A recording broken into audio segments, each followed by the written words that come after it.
सुनिए डॉक्टर श्याम सुंदर पराशर जी की यह अनमोल कथा। आज की इस कथा में भक्तों आप लोगों को देवर्षि नारद के पूर्व जन्म की कथा सुनाई जाएगी।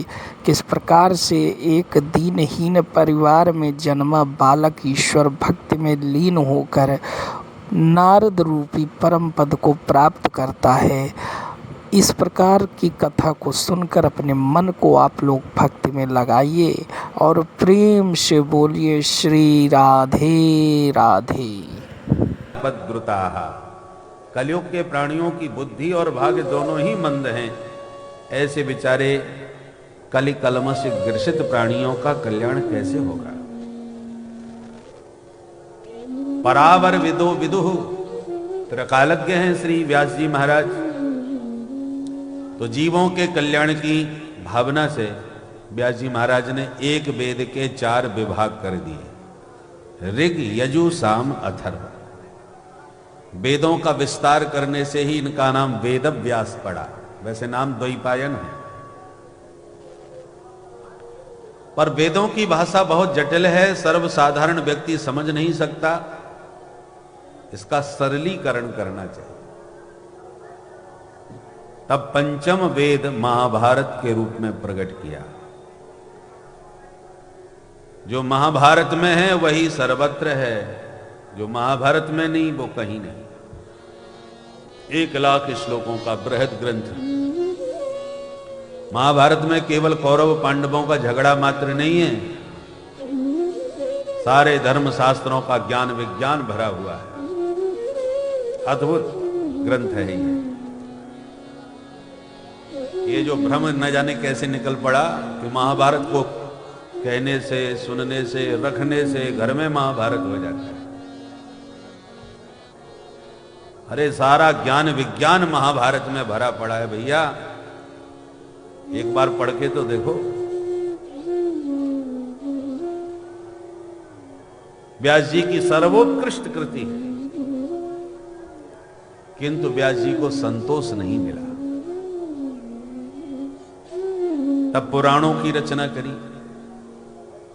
एक एक करके 17 पुराण लिखे, तब भी व्यास जी के चित्त को चैन नहीं मिला, पूर्ण विश्राम नहीं मिला। तो विचार करने लगे कहां कमी रह गई। विचार कर ही रहे थे, चिंता में डूबे, इतने में देवर्षि नारद जी पधारे। नारद जी महाराज ने खिन्न मना व्यास जी को जब देखा तो आते ही टोका, पाराशर्य महाभाग भवतः कच्चिदात्मना परितुष्यति सानीर आत्मा मानस एव वा।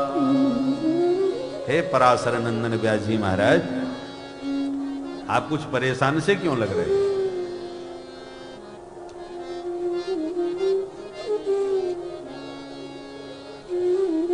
आप तो दूसरों की परेशानी दूर करने वाले हो महाराज,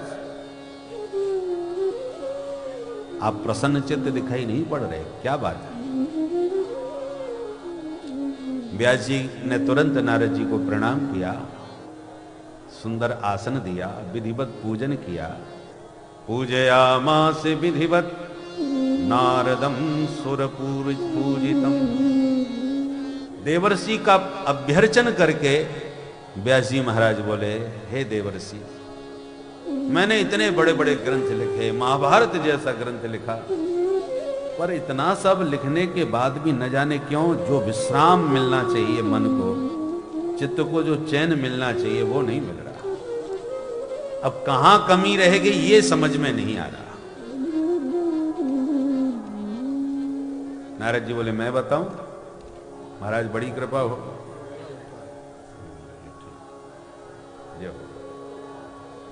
बोलो राधे राधे। राधे राधे। नारद जी बोले, हम बताते हैं। श्री नारद उवाच, पहले केवल नारद उवाच लिखा है, अब श्री नारद उवाच। ये श्री क्यों लगा दी?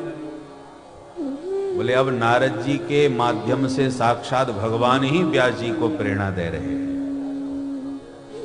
भगवता प्रोक्तम भागवतम है ना, बोलता हुआ कोई भी नजर आता हो पर बुलाने वाले भगवान हैं, इसलिए इसका नाम भागवत है। अभी केवल नारद जी बोल रहे थे, पर अब नारद जी को दिव्य प्रेरणा देने के लिए नारद जी के भीतर से भगवान भागवत का उपदेश दे रहे हैं। नारद जी कहते हैं, व्यास जी महाराज, ग्रंथ तो आपने एक से एक दिव्य लिखे, इसमें कोई संदेह नहीं, किंतु उन सब ग्रंथों में विधि निषेध का निरूपण तो आपने खूब किया, ऐसा करो ऐसा मत करो, पर जब तक गोविंद के गुण नहीं गाओगे तब तक चैन नहीं पाओगे। वायस तीर्थ में हंस विहार नहीं करते, कौओं के बीच में हंस कभी विहार करने नहीं जाएगा। इसलिए ये कर्मकांड की बातें बहुत कर ली, अब भगवान के चरित्रों का गान करो, क्योंकि जो परमहंस होते हैं, अवधूत होते हैं, महान संत होते हैं, वो गोविंद के गुण गणों की गंगा में ही गोता लगाते हैं। उनके मतलब कि आपने कुछ भी नहीं लिखा। व्यास जी महाराज, मुझे देखो, मैं पूर्व जन्म में एक दासी पुत्र था। नारद जी अपनी आत्मकथा सुना रहे हैं।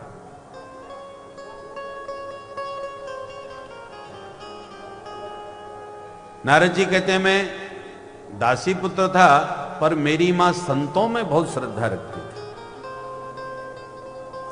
मैं जब बहुत छोटा था तो मुझे अपने साथ में लेके जाती थी। मां संतों की सेवा करती थी तो मां को देखकर मैं भी संतों की सेवा करने लगा। महात्मा लोग स्नान कर लेते, मैं उनके वस्त्र धोता था। महात्मा लोग प्रसाद पा लेते थे तो मुझे बुला करके भी कुछ दे देते थे। संतों का शीत प्रसाद पाता था। संतों का शीत प्रसाद पाते पाते, संतों की सेवा करते करते मुझे दिव्य प्रेम संतों में हो गया। अच्छा, महात्मा लोग बैठ के जब कीर्तन करते थे तो मैं भी उनके साथ कीर्तन में नाचता था। महात्मा लोग सत्संग करते थे, कथा वार्ता करते थे तो मैं भी ध्यान से सुनता था। यन्नवे भाजने लगने संस्कारो नान्यथा भवे। बालक जब नन्हा सा हो, देखो एक लकड़ी जब गीली होती है, हरी होती है, तो जिधर चाहो मोड़ दो, इधर उधर कहीं भी मुड़ जाएगी। परंतु एकदम सूख गई तो मुड़ने वाली नहीं, टूट भले ही जाए। संस्कारों का एक समय होता है।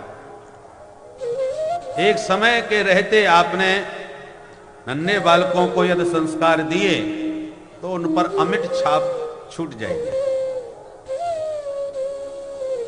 और जब वो समय समाप्त हो गया तो फिर कितना भी समझा लो, चाहे जितना जोर लगा लो, फिर कुछ समझ में आने वाला नहीं।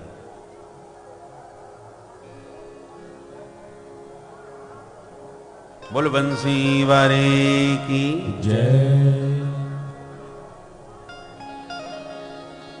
नारद जी कहते हैं, बचपन से ही मां ने संस्कार दिए, मां ने संतों से जोड़ दिया तो संतों के संस्कार मिल गए।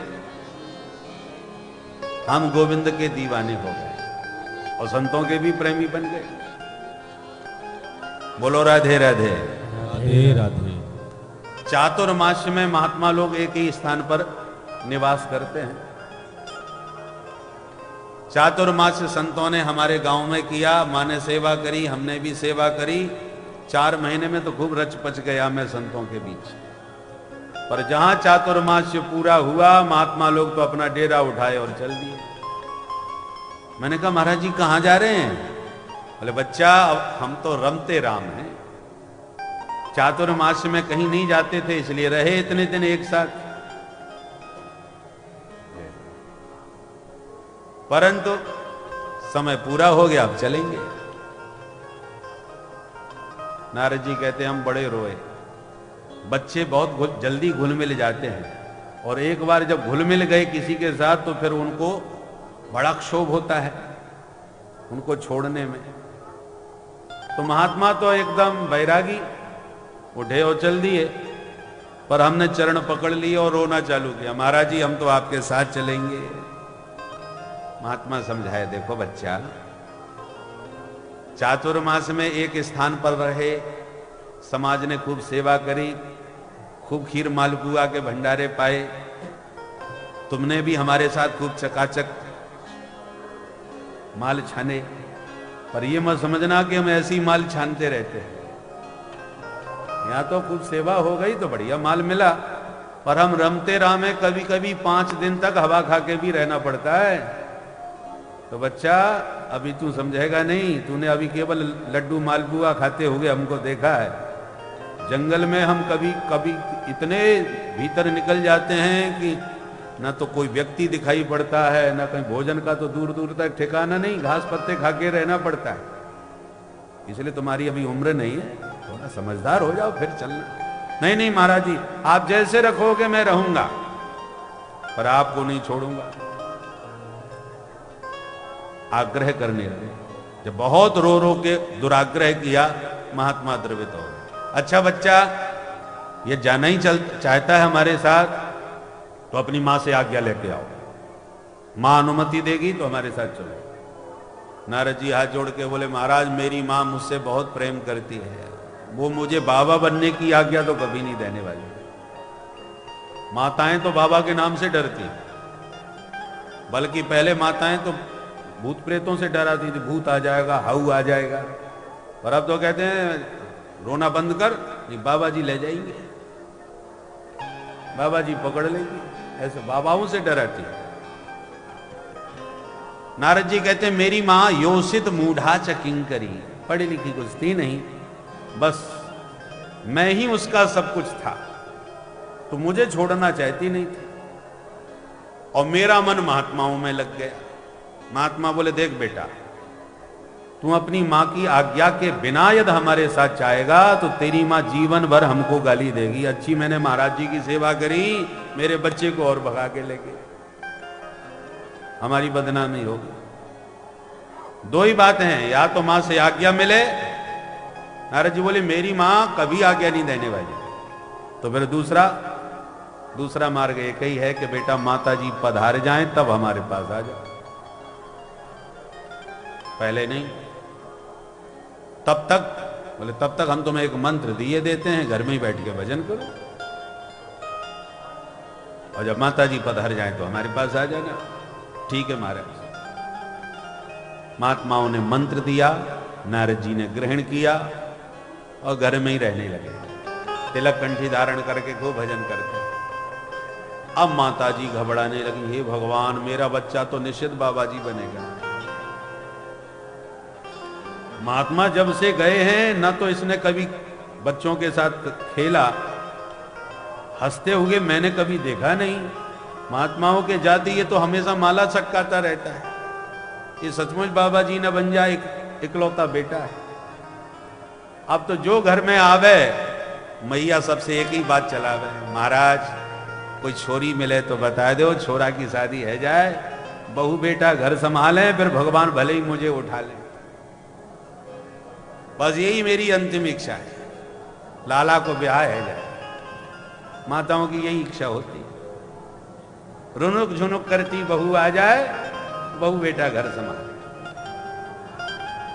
अब नारद जी के कान में जब ये बातें पड़ी तो नारद जी की धड़कन बढ़ी। हे भगवान, मैं तो माता जी के पधारने की प्रतीक्षा में पड़ा हुआ हूं, और माता जी कहीं शादी करके पधार गई तो फिर देवी जी के पधारने की प्रतीक्षा करनी पड़ेगी, ये तो बड़ा गड़बड़ हो जाएगा। हम तो ऐसी प्रतीक्षा में पड़े रह जाएंगे। हे प्रभु, अब तो आप ही कुछ कृपा करो। नारद जी कहते एक दिन हो गया चमत्कार। क्या हुआ? बोले शाम का वक्त था, अंधेरा हो रहा था, मैया गैया धोने चली गई गौशाला में। गाय धोने के लिए गई तो अंधेरे में कुछ नजर नहीं आया, एक सांप घूम रहा था, मैया ने उस पर पैर रख दिया, सांप ने काट लिया, मैया जैसी आराम हो गई। और हम अपने भजन में बैठे थे, एक व्यक्ति ने खबर दी, अरे तू यहां माला सटका रहा है, तेरी मैया मर गई, सांप ने काट लिया। मैं एकदम उछल पड़ा। क्या कहा? मैया मर गई? बोले हाँ। अब मैं मन ही मन तो बड़ा खुश हुआ कि ठाकुर जी ने मेरे अब सारे बंधन तोड़ दिया, अब कोई झंझट नहीं रहा। पर ऊपर से थोड़ा सा रोना भी पड़ा। माँ तो माँ ही होती है, और नहीं रोता तो दुनिया वाले गाली देते, कैसा मूर्ख बालक है। तो मन में तो प्रसन्न हो, अनुग्रहम मन्य माना। मैंने ठाकुर जी की बड़ी भारी कृपा मानी और माँ का संस्कार किया, और संस्कार करते ही सीधा उसी दिशा में चल दिया जिस दिशा में संत गए थे। संत तो रमते राम न जाने कहां के कहां पहुंचे। हम उस दिशा में भागते भागते दुनिया भर में घूमे भटके, महात्माओं का कोई अता पता नहीं चला। भटकते भटकते थक गए। एक जंगल में हमको एक सरोवर मिला। जब बहुत थक गए थे तो सरोवर में स्नान किया, पानी पी के प्यास बुझाई। पास में एक सघन वृक्ष की छाया में बैठ के जो मंत्र मिला था, सोचा कि अब थक गए हैं, थोड़ा भजन करें, शांति से विश्राम भी मिलेगा। मैं भजन करने लगा। जैसे ही मैंने ध्यान लगाया, मंत्र का जाप किया कि हृदयासीन में सनेर हरि, मेरे हृदय में ध्यान लगाते ही श्री हरि का दिव्य दर्शन होने लगा। जो भगवान की मैंने दिव्य झांकी को अपने हृदय में निहारी, मेरे आनंद का पारावार नहीं रहा, खुशी का ठिकाना नहीं रहा। मैं तो प्रसन्नता में नाच उठा और आनंद में मैं नृत्य कर ही रहा था प्रसन्नता में, कि अगले क्षण वो छवि गायब हो गई। मैंने कहा ये क्या गड़बड़ हो गया भाई, ये कनेक्शन कहां कट गया? ये इतनी प्यारी सुंदर झांकी दिख रही थी, वो गायब कहां हो गई? मैंने फिर दोबारा ध्यान लगाया, आसन जमाया, लाख प्रयास किया, पर वो छवि दोबारा दिखाई न पड़ा। मेरा तो ये हाल हो गया जैसे किसी को मणि मिल जाए और मणि पाने की खुशी में वो प्रसन्नता में नाच रहा हो, अचानक हाथ से गिर जाए और खो जाए तो जैसे पागल हो जाता है कि इतनी सुंदर मणि हाथ लगी वो कहां चली गई। वही हालत हमारी हो। हम खूब दहाड़ मार मार के रोने लगे। जब बहुत रोए चिल्लाए तो दिखाई तो कोई नहीं पड़ा, पर सुनाई पड़ा। हमारे कान में एक आवाज आई, अविपक्व कषायाणा दुर्धर सोगम योगिना। बच्चा अभी तू कच्चा है, जिस दिन सच्चा योगी बन जाएगा उसी दिन परमानेंट तुम्हें हमारा दर्शन मिल जाएगा।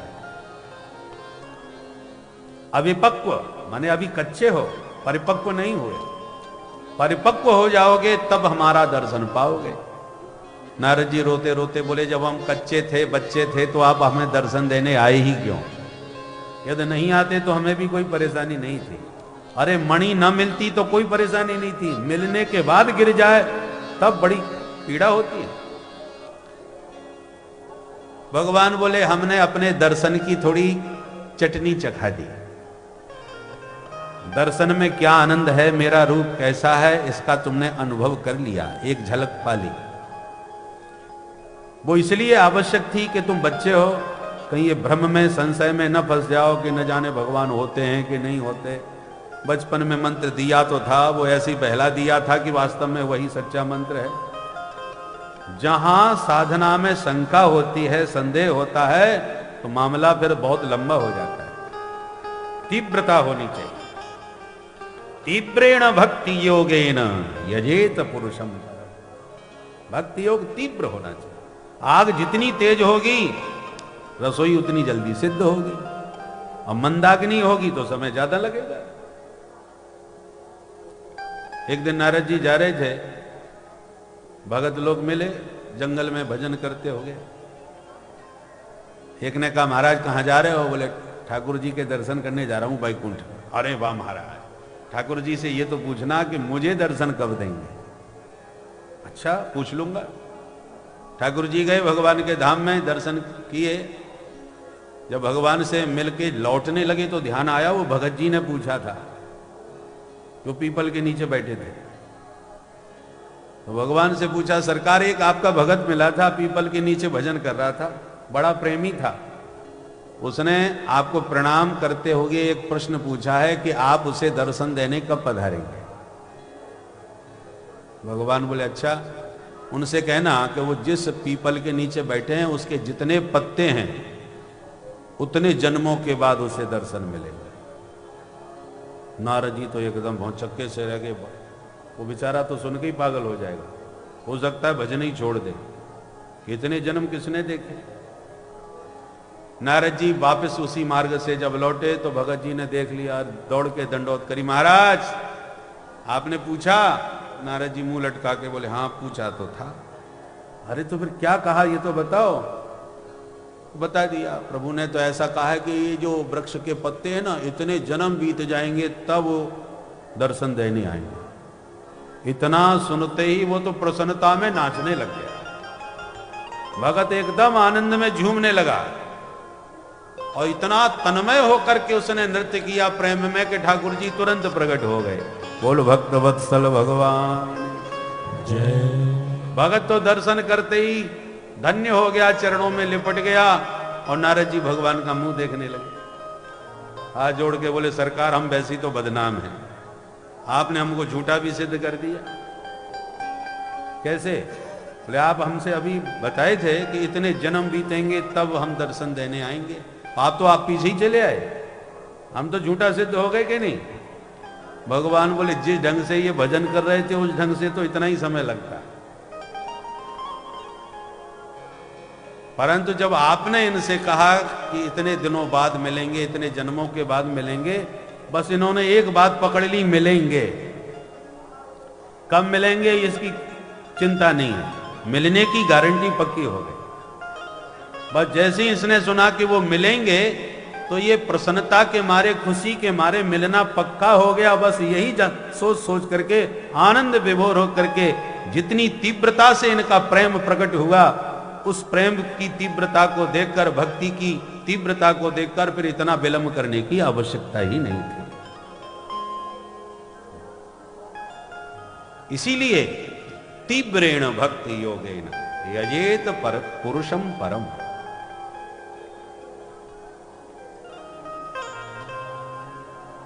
नारद जी कहते हैं, व्यास जी महाराज, प्रभु की वाणी मुझे सुनाई पड़ी कि तुम्हें इस जन्म में नहीं, हम अगले जन्म में अवश्य प्राप्त हो, तब तक साधना करो। बस वचन पर विश्वास हो गया और मैं उसी वृक्ष के नीचे फिर बैठ गया। फिर मैं कहीं नहीं गया, वहीं बैठ के अपना ध्यान किया। जो रूप का दर्शन मुझे हुआ था उसी झलक को निरंतर याद करता रहा, उसी में मन लगाए रहा। परंतु कुछ ही दिनों के बाद प्रलय हो गया, सारा संसार जलमग्न, समस्त चराचर जगत परमात्मा के उदरस्थ हो गया। अब पुनः नया कल्प आया, नई संरचना हुई। तो इस कल्प में, इस सृष्टि में सृष्टिकर्ता विधाता का पुत्र बन के ये नारद पैदा हो गया। कहां ये दासी पुत्र नारद था, पर संतों की सेवा और सत्संग से आज ब्रह्मा का पुत्र बन गया। लगन तो पुरानी लगी हुई थी, ब्रह्मा का पुत्र बन करके भी मैंने वही रूप का ध्यान किया, वही भजन किया। एक दिन मैं मस्ती में प्रभु के प्रेम में नृत्य कर रहा था।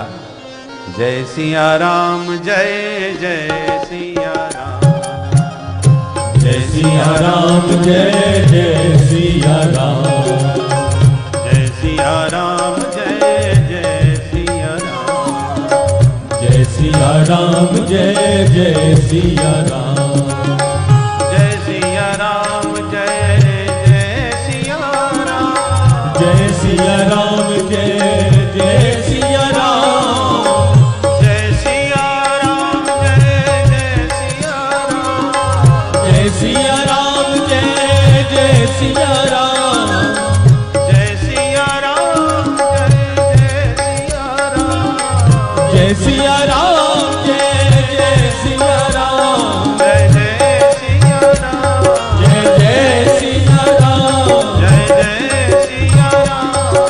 जय सिया राम, जय जय सिया राम, जय जय सिया राम, जय जय सिया राम, जय सिया राम, जय जय सिया राम।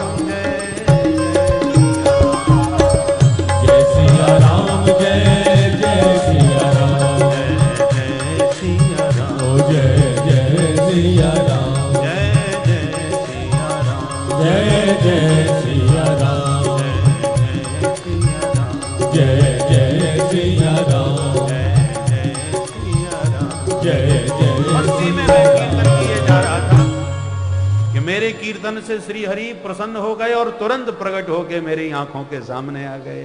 बोलो भक्त वत्सल भगवान की जय। भैया 1 साल की प्रबल प्रतीक्षा के बाद कोई महापुरुष मिले तो कितना आनंद आएगा, आप कल्पना कीजिए। जो 1 जन्म के बाद में मिले हैं, इतनी एक जीवन की प्रतीक्षा करने के बाद जो प्रभु प्राप्त हुए हैं, उनकी प्राप्ति में नारद जी को कितना आनंद आया होगा, इसकी तो हम कल्पना भी नहीं कर सकते। नारद जी कहते हैं मेरे आनंद का ठिकाना नहीं, मैं लिपट गया प्रभु के चरणों में। ठाकुर जी इतने प्रसन्न हुए मेरे ऊपर और कहा, वत्स तुम्हारा प्रेम, तुम्हारा भाव अलौकिक है, अद्भुत है। लो ये वीणा हम तुम्हें प्रदान करते हैं। इस वीणा पर निरंतर मेरे नामों का संकीर्तन करते हुए जगत में चारों ओर नाम की प्रतिष्ठा करो। नारद जी कहते हैं, व्यास जी महाराज, प्रभु ने अपने कर कमलों से ये वीणा मुझे प्रदान की। ये साधारण वीणा नहीं है, प्रभु प्रदत्त वीणा है। क्या विशेषता है इसमें?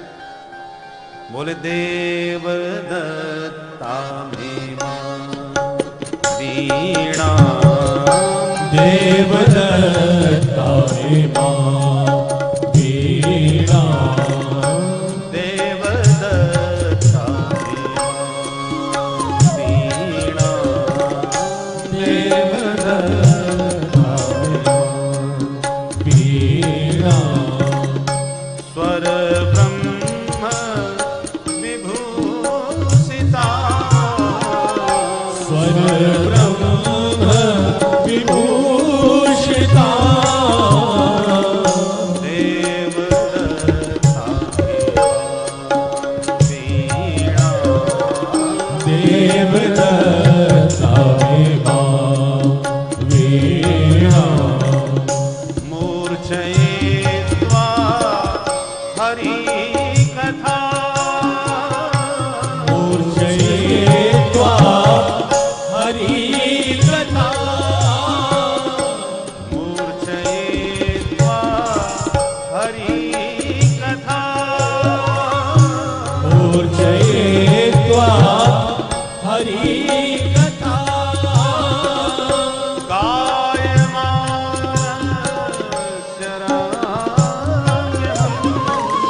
मूर्छयित्वा हरि कथा, गायमान शराम्यहम्,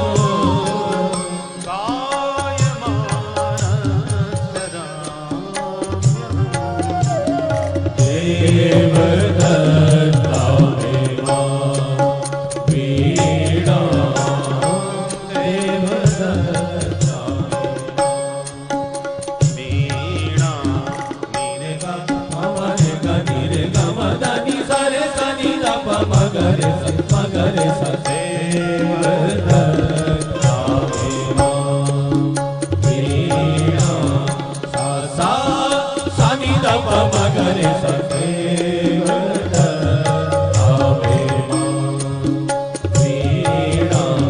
सा नी दा प दा प म नी रे सा देव दत्ता वीणा, नीरे गा पा म रे गा नीरे गा म दा नी सा रे सा नी दा प म ग रे सा सा सा नी दा प म ग रे सा नी दा प दा प म नी रे सा देव दत्ता वीणा, मूर्छयित्वा हरि कथा, मूर्छयित्वा हरि कथा, मूर्छयित्वा नीरे गा गा मदा मदा सा सा, मूर्छयित्वा सा सा गा मदा नि सा गा मदा नि सा गा मदा नि सा सा सा, मूर्छयित्वा हरि कथा, गायमान शराम्यहम्,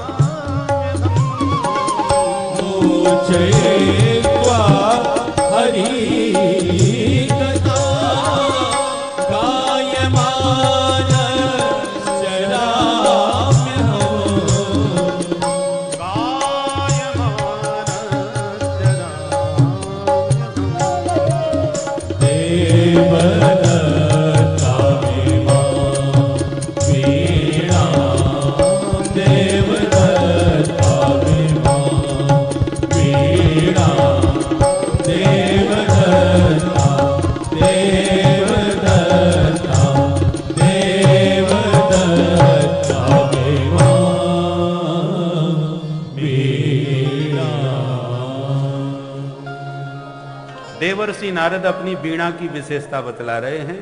इमाम वीणाम देवदत्ताम, प्रभु के कर कमलों से ये वीणा मुझे प्राप्त हुई है। स्वर ब्रह्म विभूषिता, दिव्य स्वरों से समलंकृत है, स्वर ब्रह्म है। स्वर किसको कहते हैं? स्वयं यो राजते नादः सस्वरः परिकीर्तितः स्वरश्च निखिलं व्याप्तं तद्विज्ञेयं पृथक् पृथक्। जिसका श्रवण करते ही मन आनंद से परिपूर्ण हो जाए, हृदय हर्षित हो जाए, उसका नाम स्वर है। स्वर और ईश्वर में केवल ई का ही अंतर है। ईश्वर, स्वर भी सर्वत्र व्याप्त है, ईश्वर भी व्यापक है।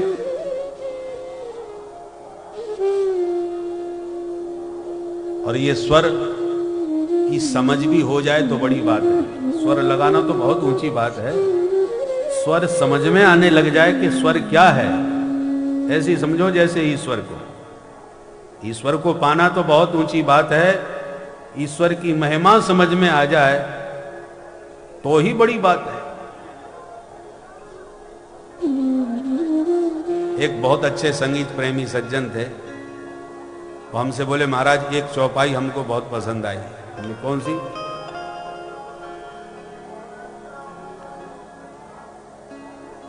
बड़े भाग्य मानुष तनु पावा, बड़े भाग्य से मनुष्य शरीर मिला है।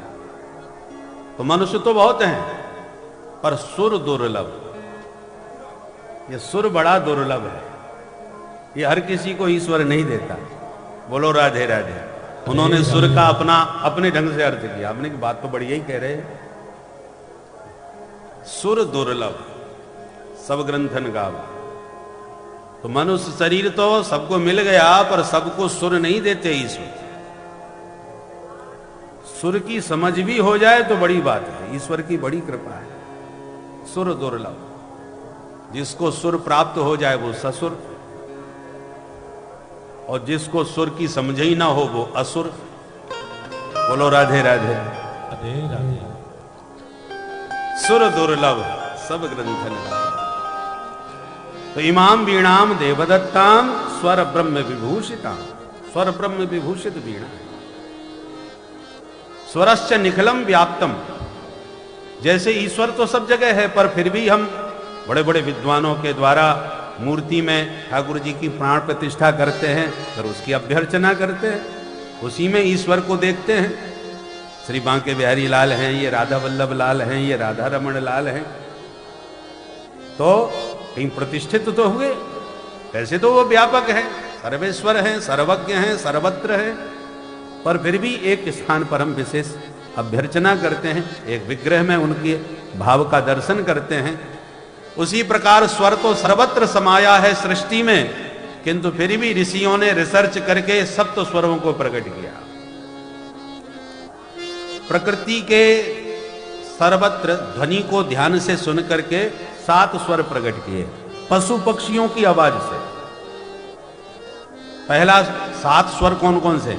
षडज, ऋषभ, गंधार, मध्यम, पंचम, दैवत और निषाद। ये स्वरों के नाम हैं, और संक्षेप में सारे गामा पाधनी ऐसा बोल देते हैं। गाते समय पूरा नाम थोड़ी लिया जाता है। तो स्वरों के साधक हैं वो इन्हीं 7 स्वरों से ही सारे राग रागनियों को प्रकट करते हैं। सारे गामा पाधनी सा, सानी द प म ग रे सा। शुद्ध तो केवल ये 7 हैं। तार, एक तार शब्द माने ऊपर का सा। मंत, मध्य, तार, 3 सप्तक प्रमुख होते हैं। नीचे वाले को मंद, बीच वाले को मध्य, ऊपर वाले को तार। शुद्ध स्वर केवल 7 है। प्रकट कहां से हुए? षडजम बदेन मयूरोही। मोर जो बोलता है वो षडज में बोलता है। संगीत का जो सा है ये मोर की आवाज से प्रकट हुआ है। षडजम बदेन मयूरोही ऋषभम चातको वदेत। चातक पक्षी की ध्वनि से ऋषभ पैदा हुआ, दूसरा स्वर। सारे ऋषभम चातको वदेत। अजा वदति गंधारम। अजा बकरी, बकरे की ध्वनि से तीसरा स्वर्ग प्रकट हुआ जिसका नाम है गंधार। क्रौंचो वदति मध्यमम। क्रौंच पक्षी की ध्वनि से मध्यम स्वर प्रकट हुआ। अजा वदति गंधारम। अजा वदति गंधारम क्रौंचो वदति मध्यमम। पुष्प साधारणे काले कोकिलः पंचमो वदेत। कोयल की आवाज से पंचम स्वर प्रकट हुआ, इसलिए साहित्य में पंचम स्वर से कोयल बोले। ये पंक्तियां आती हैं साहित्य में, पंचम स्वर कोयल का है। दर्दुरो दैवतम चैव निषादम च वदेत गजः। जो दैवत है ये दादुर की ध्वनि से प्रकट हुआ है। दादुर माने मेढक, जो बरसात में मेढक टर टर करता रहता है, ये देवत स्वर में बोलता है। और हाथी जो चिंघाड़ता है, कभी आपने हाथी को सुना हो चिंघाड़ते हो, वो निषाद के स्वर में बोलता है। ये 7 स्वर है। तो इन 7 पशु पक्षियों की ध्वनि से ये संगीत के 7 स्वर प्रकट हुए। सारे ग म प ध नि, ये सप्त स्वर है। अब इन 7 शुद्ध स्वरों में 4 कोमल स्वर हैं, 1 तीव्र है। रे गा ध नि, ये 4 कोमल हैं और मध्यम तीव्र है। ऐसे सब मिला के 12 स्वर होते हैं। 7 शुद्ध, 4 कोमल, 1 तीव्र, ऐसे ये 12 स्वर हुए। अब 12 स्वर का एक सप्तक बन गया, फिर तार सप्तक, मध्य शब्द, ये सब मिला करके उन स्वरों का विस्तार से इन्हीं 12 स्वरों के द्वारा फिर अनेक राग रागनियों को रसिकों ने, गायकों ने प्रकट किया। मौसम के राग अलग अलग बने। सवेरे के भैरव आदि राग सब प्रातः के हैं, मध्याह्न में भीम पलासी आदि राग हैं, सायंकाल यमन, रात्रि में मालकोश आदि, ऐसे ये सब राग समय के अनुसार बने। फिर मौसम के अनुसार भी रागों का निर्माण हुआ। बरसात में मल्हार आदि गाया जाता है और होली के अवसर पर काफी राग का प्रयोग ज्यादा किया जाता है। मौसम के भी राग है। संगीत का पूरा धर्मशास्त्र है महाराज। हमारे ऋषियों ने कितनी प्रकृति का अध्ययन करके कैसे कैसे आविष्कार किए, अनुसंधान किए। ऋषियों का रिसर्च है। ऋषयो मंत्र दृष्टारः, मंत्रों के ज्ञाता ऋषि होते हैं। तो ये पूरा शास्त्र संगीत का प्रकट हुआ।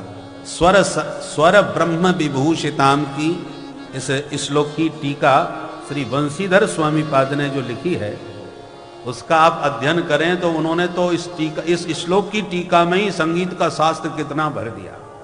बहुत, ये उस व्याख्या जो आप सुन रहे हैं वो वंशीधर स्वामी जी की ही है। बहुत विस्तार से उन्होंने संगीत का वर्णन किया है, स्वरों का विस्तार से वर्णन किया है। कहने का तात्पर्य है कि उनका जब अध्ययन करते हैं टीकाकारों का, तो हमको लगता है एक एक आचार्य कितने विषयों के ज्ञाता होते हैं। व्याकरण की बात आवे तो व्याकरण की बात का विस्तार करते हैं। साहित्य, व्याकरणाचार्य, साहित्याचार्य, संगीताचार्य, वेदाचार्य, वेदांताचार्य, ज्योतिषाचार्य, एक एक आचार्य 25 विषयों के ज्ञाता होते हैं। 25 विषयों के आचार्य। आचार्य का मतलब है उस विषय के भली भांत ज्ञाता, वो आचार्य होता है। और डिग्रीधारी नहीं, उसके विषय में पूर्ण मर्मज्ञ। आज हम एक विषय के आचार्य बन जाएं तो अपने को बड़ा भारी विद्वान मानने लगते हैं। पहले ब्राह्मणों की सबसे बड़ी संपत्ति विद्या थी। विद्या में ही पूरा जीवन लगा देते थे महाराज। तब जाकर के अनेक विषयों के परम आचार्य बनते थे।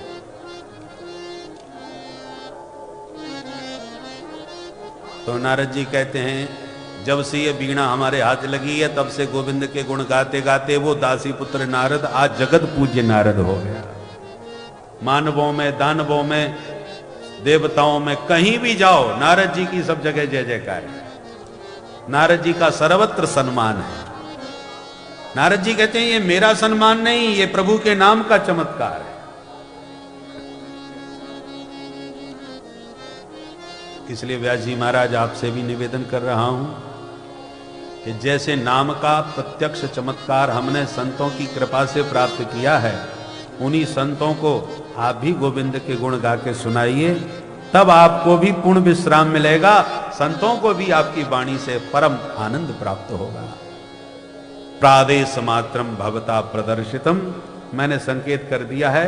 और यूं कह करके नारद जी अंतर्धान हो गए। व्यास जी को तुरंत अपनी कमी नजर आ गई।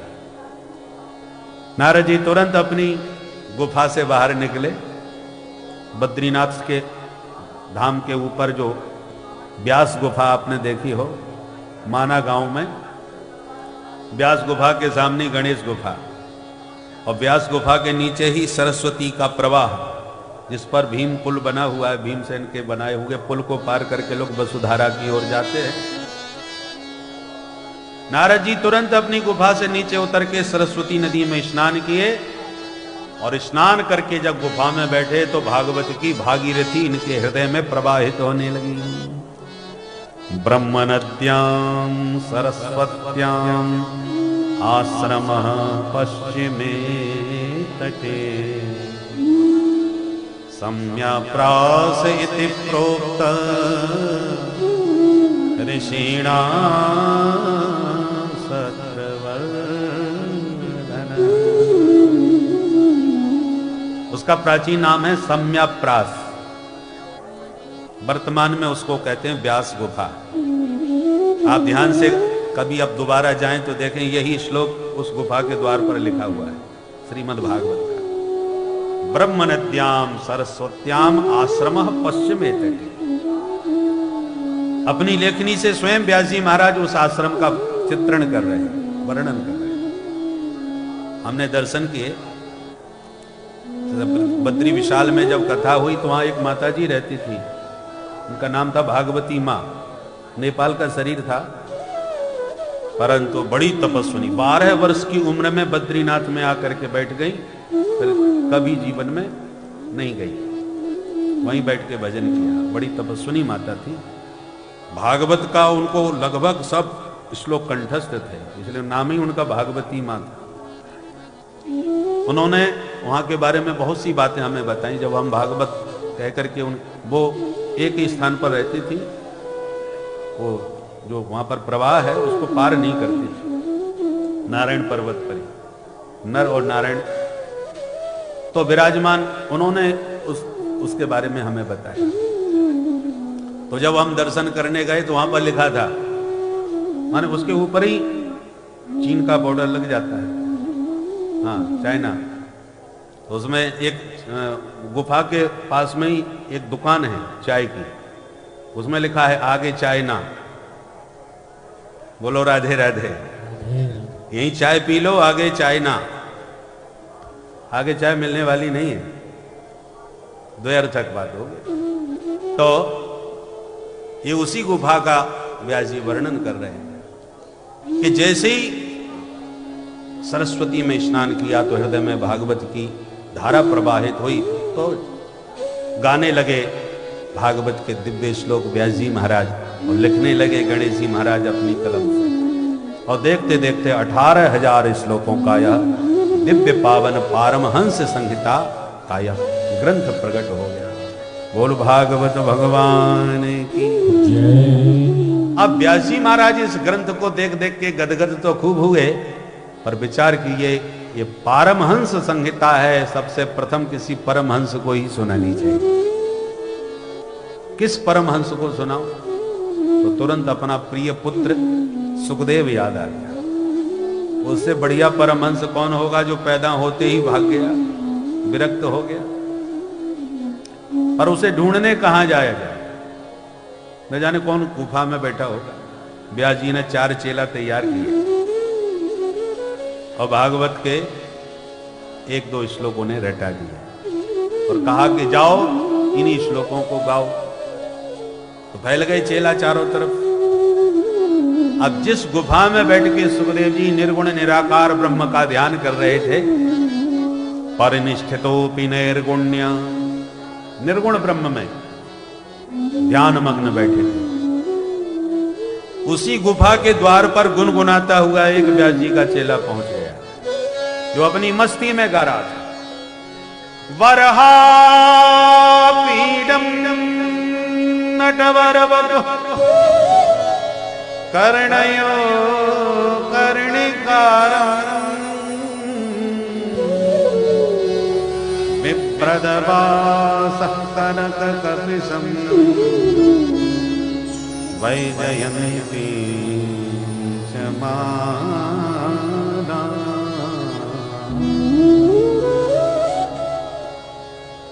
रंध्राण वेणु रधर सुधया पूरयन् गोप वृंदै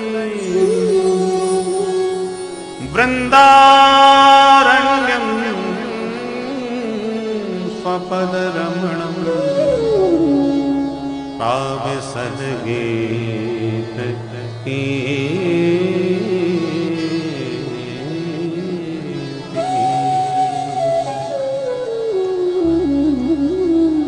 वेणु गीत के अंतर्गत गोपांगनाएं वंशी का स्वर श्रवण करते हुए गोविंद का ध्यान कर रहे हैं। कैसे हैं गोविंद? वरहापीडम, जिनके माथे पर मोर के पंख का मुकुट है, मोर पिच्छ धारण किए हुए, मोर पच्छ बारो, ये मोर पच्छ बारो है। भक्त लोग कहते हैं मोर पच्छ बारो, पच्छ संस्कृत में पंख को पक्ष कहते हैं। मोर पच्छ बारो, ये मोर पच्छ बारो है। भगवान वैसे तो समदर्शी हैं, पर जो भक्त भगवान को आत्मनिवेदन कर देते हैं, भगवान को अपना सर्वस्व मान लेते हैं, फिर भगवान उनका पक्ष लिए बिना रह नहीं पाते। इसलिए पक्ष को धारण करके भगवान मानुष जगत से कहना चाहते हैं, जो मानते हैं समदर्शी वो माने हैं, पर मैं तो कहता हूं मैं तो अपने भक्तों का पक्ष लिए बिना नहीं रह सकता, इसलिए मैं पक्षधर हूं। और रामचरितमानस में हनुमान जी से कह भी रहे, समदर्शी मोहे कहे सबको, समदर्शी मोहे कहे सबको,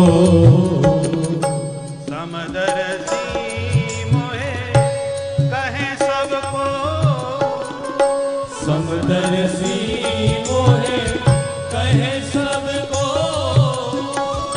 सेवक प्रिय अनन्य गति सो, सेवक प्रिय अनन्य गति सो, सेवक प्रिय अनन्य गति सो, सेवक प्रिय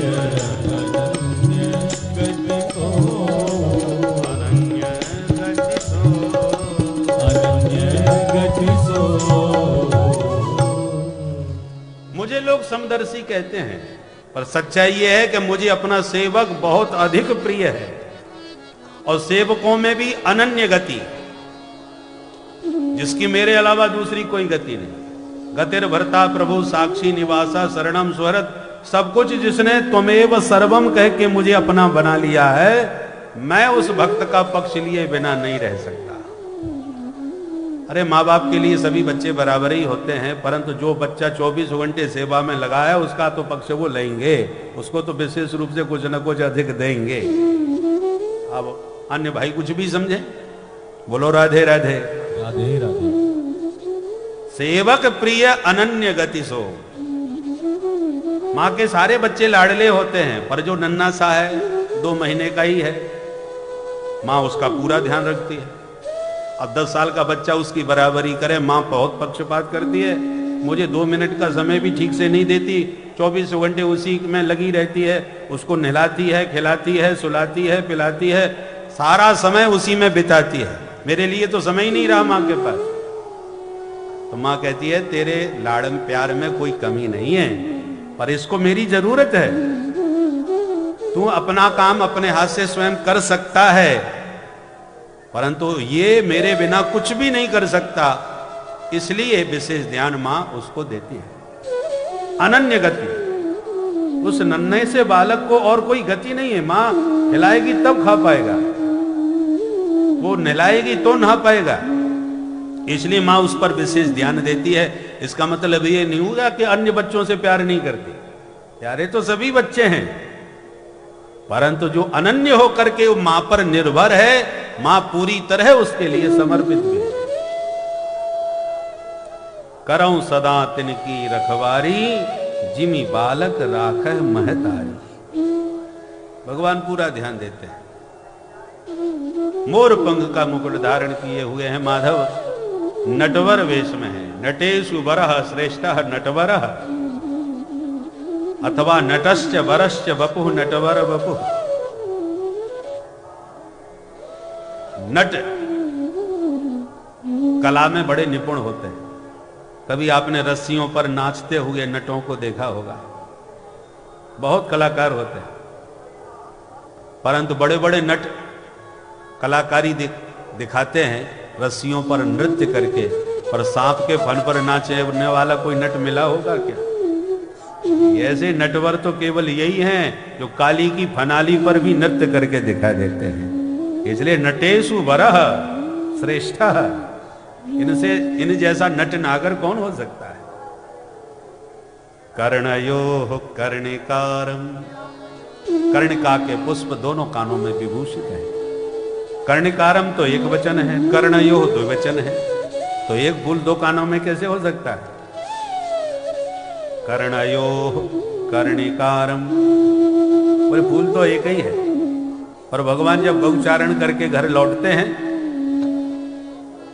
तो इस कान में फूल लगा लिया, मौज आई तो फिर उतार करके इस कान में लगा दिया, फिर इधर लगा लिया। एक ही पुष्प को बार बार दोनों कानों में इधर से उधर लगाते हुए मस्त झूमते चले आए। इसलिए कर्णयोः कर्णिकारम्। और एक और कारण है, जब गौचारण करके वृंदावन लौटते हैं तो गोपियां दिन भर प्रतीक्षा करती रहती हैं कि प्यारे आने वाले हैं, प्रबल प्रतीक्षा रहती है गोपियों को। और जब दिन भर के वियोगजन संताप में संतप्त ब्रजांगनाएं ब्रजराज को आते हुए देखती हैं तो आनंद विभोर हो जाती है। और उस समय दर्शन करते समय गोपी गीत में गोपियां कहती हैं त्रुटिर युगायते त्वाम अपश्यताम, प्यारे के दर्शन करते समय पलक झपक जाए तो ब्रह्मा जी को गाली देने लगती हैं कि इस जड़मती ब्रह्मा ने पलकें क्यों बनाई जो प्यारे के दर्शन में पर्दा डाल रही है। एक पल हमारा व्यर्थ हो गया प्यारे के दर्शन के बिना। त्रुटि ही युगायते, एक पलक भी हमें एक युग के समान बाधक लगता है। ऐसी अद्भुत प्रीति है ब्रज गोपियों की कि प्यारे के दर्शन में पलक का व्यवधान भी असह्य हो जाता है। सुबह और शाम ही दर्शन करती हैं। जब गैयां चराने निकलते हैं घर से तब अपने अपने झरोकों से झांक झांक के दर्शन कर लेती हैं, और दिन भर चराने के बाद गायों को जब लौटा के शाम को आती हैं तब दर्शन पाती हैं। अब ब्रज की अनेक गलियां हैं, किस गली से निकल जाए, कहीं गलती से हम यहां प्रतीक्षा कर रही हूं वो उस गली से निकल गए तो जब प्यारे घनश्याम लौटते हैं सायंकाल तो गोपियां झरोकों से झांक कर अट्टालिकाओं से झुक झुक के दर्शन करती हैं और फिर प्रभु से इशारे में पूछती हैं प्यारे सवेरे किस गली से जाओगे ये तो बताओ। अब अनेक बूढ़े बुजुर्ग भी मार्ग में आ जा रहे हैं, सबके बीच में खुल करके बात करना संभव नहीं है। संकेतों में गोपियां पूछती हैं किधर से जाओगे, तो भगवान यदि इधर की गली से जाने वाले हैं तो फूल को इधर इस कान में लगा लेते हैं, और गोपियों को वह पुष्प से संकेत मिलता है कि आप इसका मतलब कल उस गली से निकलेंगे, उस तरफ जाएंगे। और इधर जाना होता है तो इस कान में पुष्प लगा लेते हैं। इसलिए कर्णयो हो कर्णिकार। सभी गोपियों को संकेत देते हुए गलियों में, ब्रज की कुंज गलियों में विचरण करते हुए भगवान एक पुष्प को ही दोनों कानों में विभूषित करते हुए विचरण कर रहे हैं। पीतांबर भगवान की श्याम छटा पर ऐसे चमक रहा है जैसे नीले मेघमंडलों में विद्युत चमक रही हो, बिजली की तरह तटित अंबराय। रंध्राण वेणु, उनके अधरों पर वेणु विभूषित हो रही है। वेणु माने बम ब्रह्मानंदम इह विषयानंदम तौ अणु यस्मात् स वेणु। ब्रह्मानंद और विषयानंद दोनों जिसके सामने फीके पड़ जाएं, उसका नाम है वेणु।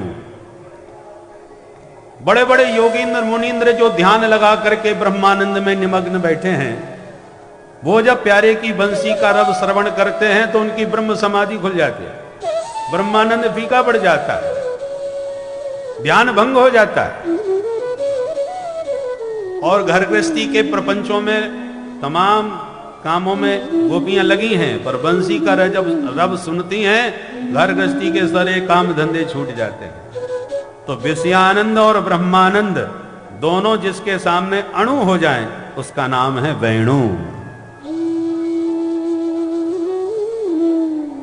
रंध्राण वेणु, ये वेणु क्या है?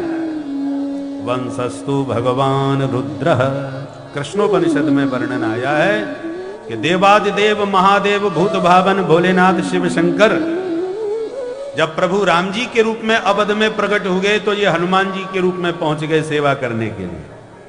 और जो जबरदस्त सेवा करी कि राम जी तो ऋणिया हो गए, ऋणिया ही नहीं हो गए, इनके बस में हो गए।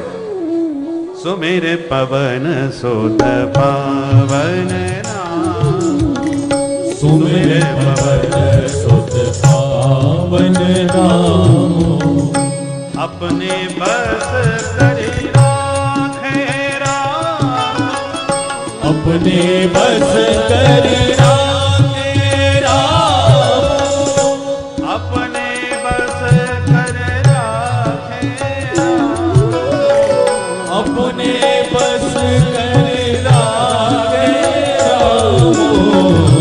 मेरे पवन सुत पावन नाम, सुमेरे पवन सुत पवन सुत पवन सुत पवन सुत ने प्रभु का भजन करके सेवा करके प्रभु को ही अपने बस में कर लिया। ऐसी सेवा करी। वाल्मीकि रामायण में तो राम जी कहते हैं एकैकस्योपकारस्य प्राणान् दास्यामि ते कपे। अरे हनुमान, तेरे एक एक उपकार के बदले में अपने एक एक प्राण भी तेरे ऊपर न्यौछावर कर दूं तब भी उरण नहीं हो पा। क्यों?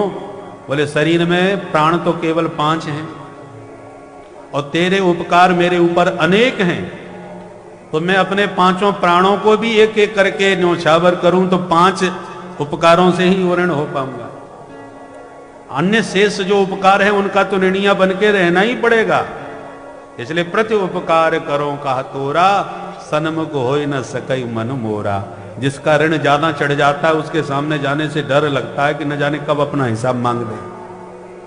राम जी कहते हैं इसलिए तेरे सामने तो मुझे भी डर लगता है पवन से। इतने ऋणिया बन गए राम जी।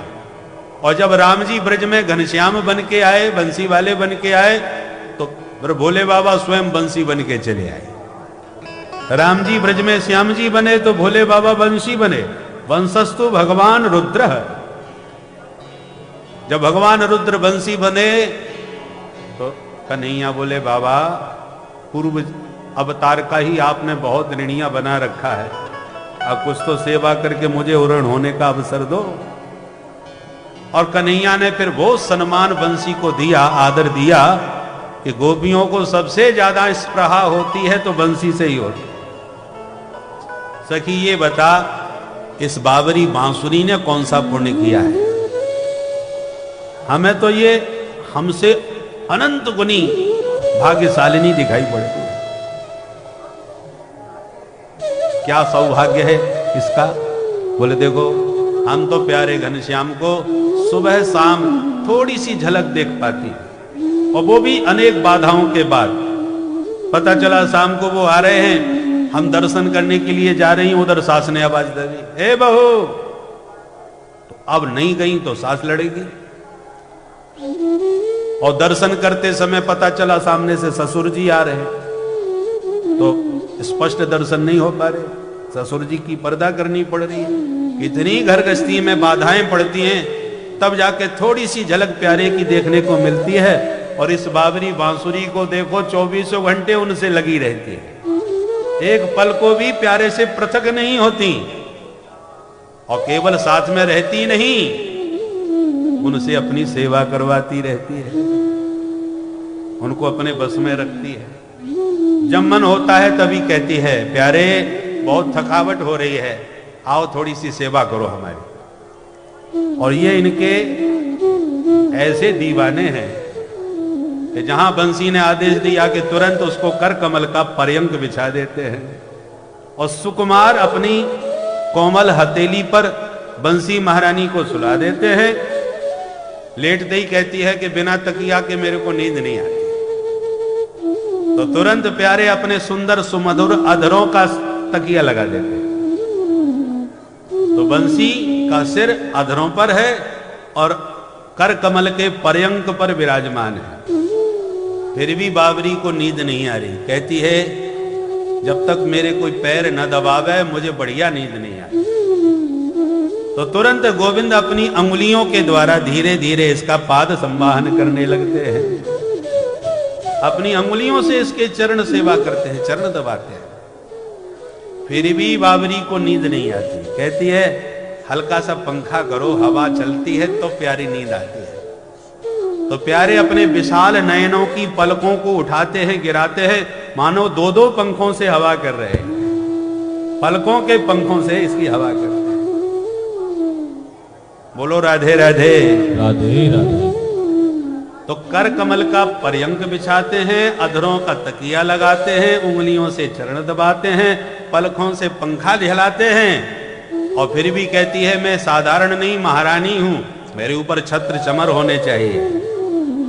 तो सखी गोविंद के कानों के कुंडल जो झिलमिल होते हैं, मानो एक नहीं दो दो छत्र उसके ऊपर लगा रखे हैं। और परंतु रानी महारानियों के और राजाओं के ऊपर आपने चमर ढुलाते हुए देखा होगा, दास दासियों को चमर सफेद होता है ना, वो ऐसे घुमाते रहते हैं। तो सखी ये गोविंद की नासिका में जो श्वेत मोती लटका रहता है और वो हिलता रहता है, तो ऐसा लगता है जैसे उस मोती के द्वारा चमर डुला रहे हो महारानी के ऊपर। नाशाग्रे वरमुक्तिकम करतले वेणु करे कंकनम। अब बता सकी इसके सौभाग्य से कैसे ईर्षा न हो गए, जिनके दरस को तरसती हैं ये बाबरी उनसे अपनी सेवा करवाती है।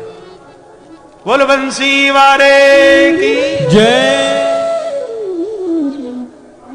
प्राविशत गीत कीर्ति। बंसी बजाते हुए ऐसे नंदलाल ब्रज भूमि में वृंदा विपिन में प्रवेश पा रहे हैं। जो सुखदेव जी ने सुना तो जो ब्रह्म समाधि में बैठे थे समाधि खुल गई और बंसी वाला चित्त में चिपक गया। कर्णरंध्र से वह झांकी हृदय में उतर गई, हृदय में प्रविष्ट हो गई। ये टेढ़ी टांग वाले हैं ही ऐसे कि एक बार किसी के चित्त में टेढ़े होकर के गड़ जाएं, पर लाख कोशिश कर लो ये निकलने वाले फिर नहीं है। ठाकुर जी भी हर किसी के भवन में घुसते नहीं, झांकते ताकते रहते हैं कि किसका मकान कैसा है। और जब भवन के भीतर देखते हैं कि काम क्रोध लोभ मोह मद मात्सर्य ईर्षा द्वेष छल कपट, देखते ही भगवान समझ जाते हैं हाउसफुल। यहां तो भैया बड़ी भीड़ भरी हुई है, पैर रखने की जगह नहीं है, यहां कौन जाएगा। और जब सुखदेव जी जैसे परमहंसों का भवन देखते हैं जो समस्त कामादि दोष रहितम, समस्त दुर्विकारों से रहित है और प्रेम में परिपूर्ण है, और परम पवित्र है और भाव भक्ति से भरा हुआ है, दिव्य प्रेम की सुगंध है जिसमें व्याप्त हो, तो भगवान कभी तो कथा के माध्यम से कान की खिड़की से कूद करके हृदय में पहुंच जाते हैं, कभी सुंदर बांकी झांकी का दर्शन करते करते नयन की खिड़की से हृदय में कूद जाते हैं, किसी न किसी बहाने से चौराग्रगण्य पुरुषम हैं, चोरों के सरदार हैं, ये किस खिड़की से घुस के भीतर पहुंच जाएं कोई ठिकाना नहीं। सुनते सुनते कान से घुस जाएं, देखते देखते आंख से घुस जाएं, और जब एक बार हृदय में पहुंच गए तो ये टेढ़े ऐसे अड़ के गड़ के बैठ जाते हैं कि आप स्वयं भी चाहें तो इनको निकाल नहीं पाओगे। वृंदावन में यमुना के तट पर एक महात्मा ध्यान में बैठे थे, एक ब्रजवासी निकल पड़ा, महात्मा ने नेत्र जैसे खोला तो ब्रजवासी ने कहा, बाबा ये तो बताओ, ये आंख बंद करके आप क्या कर रहे थे? महात्मा बोले, ध्यान कर रहे थे। किसका? ब्रह्म का। भोला भाला ब्रजवासी बोला, सुनो बाबा, तुम जा काऊ को ध्यान कर रहे हो तो अपनी आंख बंद करके ही रखो, ये खोलो मत। बोले क्यों? बोले यार एक दिन आंख खोलते खोलते कहीं तूने हमारे नंदलाल को दर्शन कर लियो, हमारे कन्हैया को कहीं तूने देख लियो, तो तू आंख बंद कर वो ही भूल जाएगा, सबरो ध्यान तेरो धरो रह जाएगा। इसलिए जब तक नंदलाल के दर्शन नहीं हुए तब तक तू जिसका ध्यान करते बने कर ले, क्योंकि उसको देख लिया फिर कोई ध्यान नहीं कर पाएगा। जोलो तो है नंद को कुमार नाही दीख पर्यो, तोलो तू बैठ के ब्रह्म को विचार ले, तब तक ब्रह्म विचार कर ले। अरे जनक जी महाराज जैसा ब्रह्मज्ञानी कौन होगा? बड़े बड़े संत जिनके यहां पधारते हैं, विदेहराज के नाम से जो जाने जाते हैं, उन्हें पता चला विश्वामित्र जी पधार रहे हैं अपने चेलाओं के साथ, तो दौड़ करके आए, अगवानी किए, स्वागत किए, पर जैसे ही श्री राम लक्ष्मण का दर्शन जनक जी ने किया, बस आंखें खुली रह गई।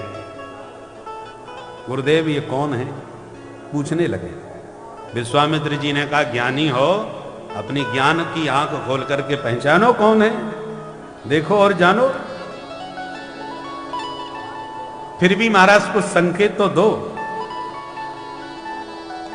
विश्वामित्र जी वो बोले, हाँ संकेत हम कर देते हैं। ये प्रिय सब ही जहां लग प्राणी, इस सृष्टि में जितने भी प्राणी हैं, अब ये संकेत दिया है, पहचान कर। अब पहचानो। बोलो संसार में कोई ऐसा व्यक्ति हो सकता है जो सबका प्रिय हो? असंभव। कोई राष्ट्र के लिए कितना भी समर्पित हो जाए, दिन रात अपना जीवन झोंक दे, फिर भी वो सबका प्रिय बन जाएगा? संभव नहीं है। कोई ना कोई तो उंगली उठाएगा, दो चार बात सुनाएगा, प्यार से बोलो राधे राधे। सबका प्रिय नहीं बन सकता कोई भी हो। परंतु राम जी के परिचय में विश्वामित्र जी यही परिचय दे रहे, ये प्रिय सब ही जहां लग प्राणी। अब समझ गए, सबको यदि प्रिय लगता है तो केवल अपनी आत्मा से प्यार होता है। आत्मनस्तु कामाय सर्वम प्रियम भवति। हर प्राणी अपनी आत्मा से प्यार करता है। और राम जी कौन है? बोले परमात्मा, सबकी आत्मा है। हर व्यक्ति अपनी आत्मा से प्यार करता है भाई, अपने आप से कौन प्यार नहीं करता? और भगवान सबकी आत्मा है, इसलिए ए प्रिय सब ही। तो जनक जी बोले, महाराज एक मन की बात कह दूं आपसे? भगवान बोले, अवश्य करो। राजाओं को अपने मन की बात कहना चाहिए। आप राजा हो, जो मन में आ रहा है कहो। बोले, हम ज्ञानियों का सर्वोत्कृष्ट आनंद है तो ब्रह्मानंद है। ब्रह्मानंद से बड़ा कोई आनंद नहीं होता। पर इन रामलला का दर्शन करके आज वो ब्रह्मानंद भी मुझे थोड़ा फीका फीका सा लगने लगा। ए नहीं बिलोकत अति अनुरागा, नहीं बिलोकत अति अनुरागा, ए नहीं बिलोकत अति अनुरागा, नहीं बिलो